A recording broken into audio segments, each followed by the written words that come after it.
Pilar, hablemos un poco de la reestructuración del Estado costarricense. 300 y pico instituciones, duplicación de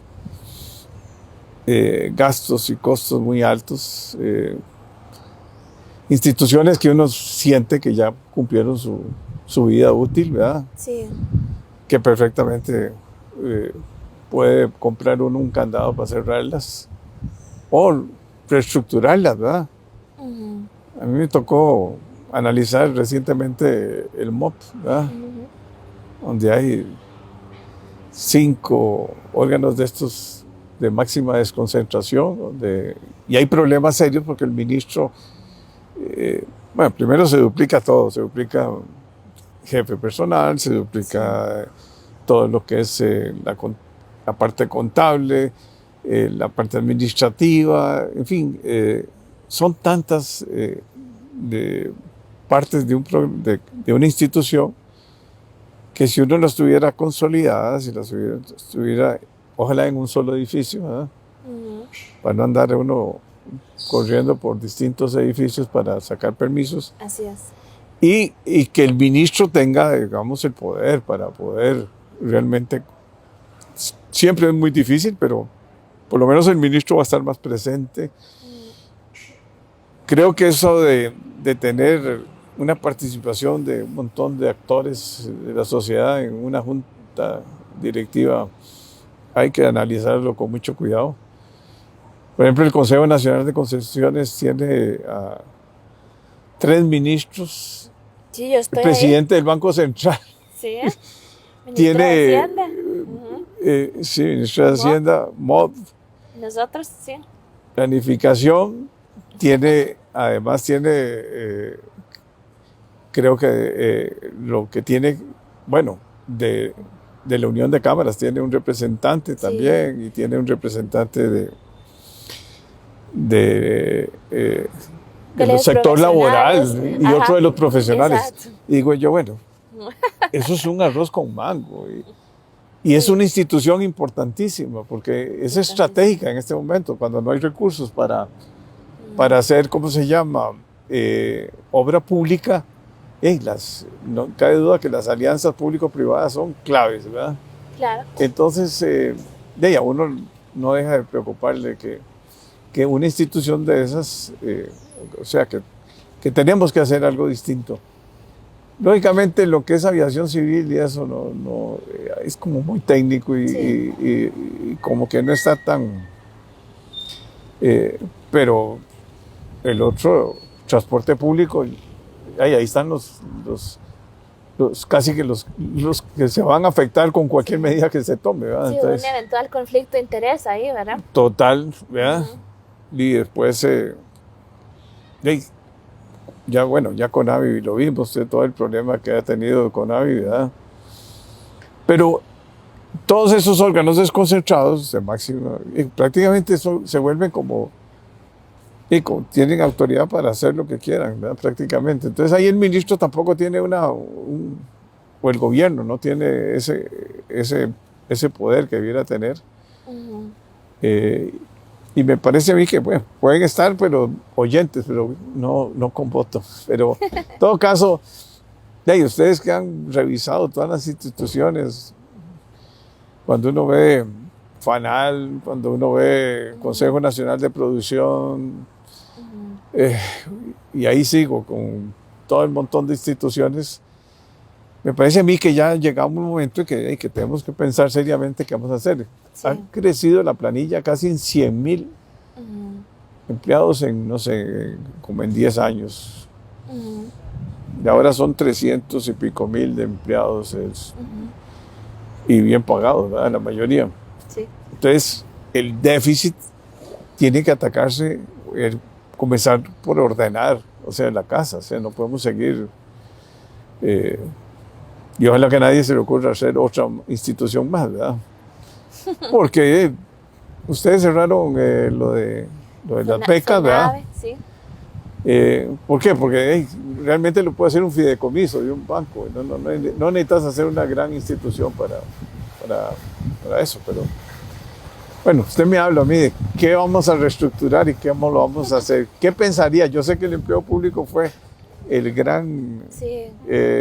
la gran hazaña y la gran labor suya y se concentró ahí, pero a usted le tocó ver toda la araña que existe, porque es como una araña, ¿va? Sí, sí. Bueno, lo primero es eso, ¿verdad? En términos de la estrategia, definir cuál es la visión de desarrollo. Claro. Entonces eso es lo primero. Entonces nosotros decimos, bueno, queremos un desarrollo que sea resiliente, inclusivo a nivel territorial, que sea verde, por ejemplo. Y entonces uno ahí empieza a visualizar si va a ir por la descarbonización de la economía, si va a ir por más resiliencia. Y en función de esa definición, pues lo que hace es ver las instituciones y decir, ¿las instituciones con los mandatos que hay actualmente me ayudan a llegar ahí o no? ¿Verdad? Entonces ese fue un poco el trabajo que quisimos hacer.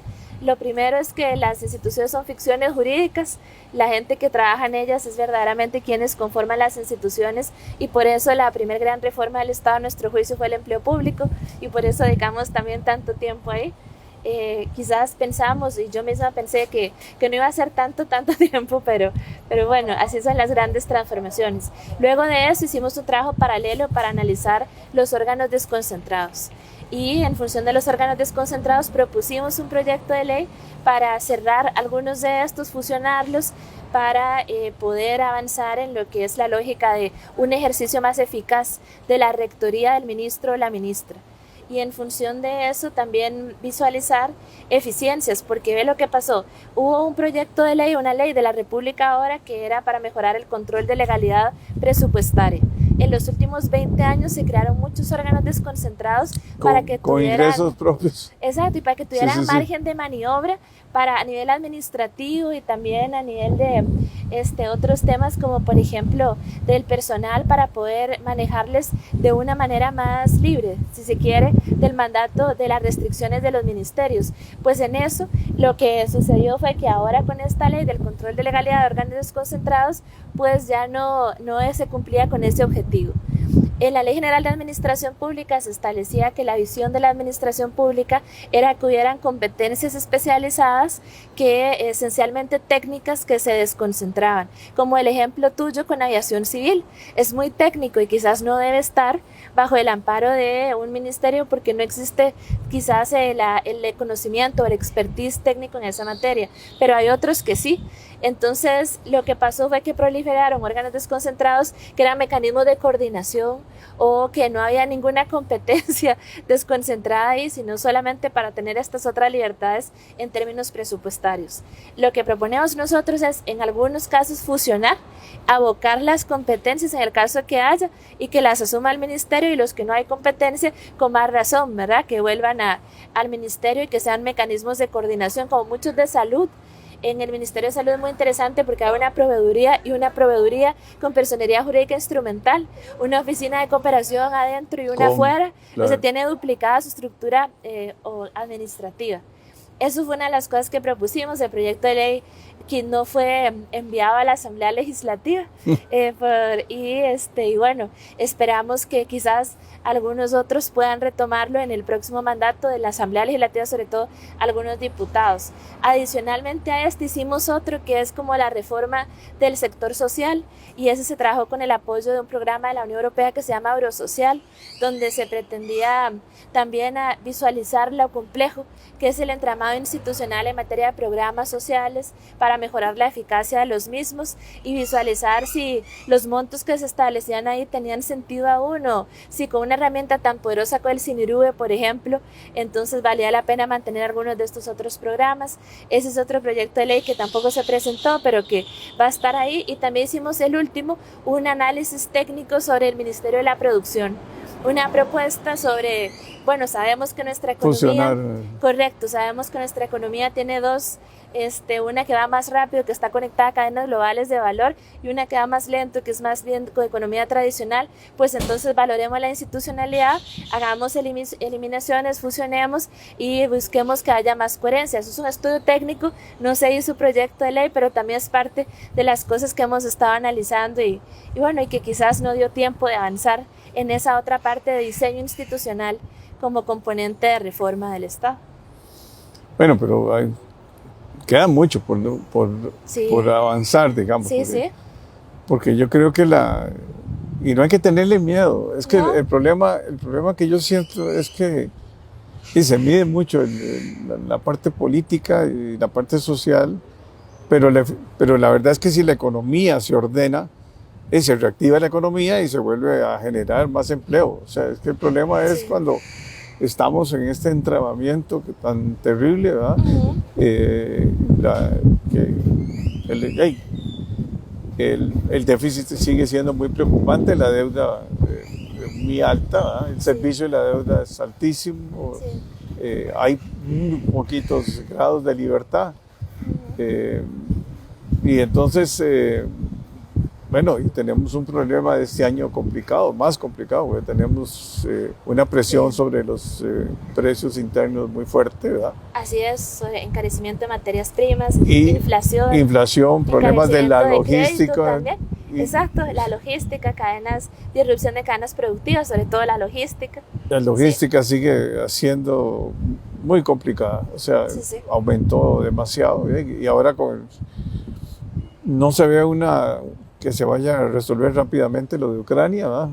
No puede, ojalá que se resolviera, ¿verdad? Porque esto está destruyendo todo, está causando un dolor humano terrible y una destrucción de material también. Y agrega presión a nuestra economía tradicional que todavía no ha hecho el recambio tecnológico que requiere, ¿verdad? Para hacer agricultura de precisión o regenerativa o ganadería de esta manera, ¿verdad? Bueno, ahora se habla ya de agricultura 4.0 y creo que hay que... Pero no se ha logrado avanzar ahí, ¿verdad? Todavía. Sí. Pues es parte de las cosas que habría que visualizar desde el diseño institucional, cómo las instituciones cambian sus mandatos o les fortalecen para que sean más coherentes y pueden apoyar mejor a los productores, a los micro y pequeños emprendedores, a las familias costarricenses como un todo, ¿verdad? Y que ayuden a crecer, porque uno de los mejores secretos para recortar el tema de la deuda también es por el denominador y es con mayor crecimiento. Claro. Y un crecimiento sostenido y ojalá transformador que permita a nuestra economía llegar a estadios de mayor resiliencia, exacto, y mayor inclusión social y territorial. Territorial muy importante. importante. Sí. Bueno, gracias, Pilar.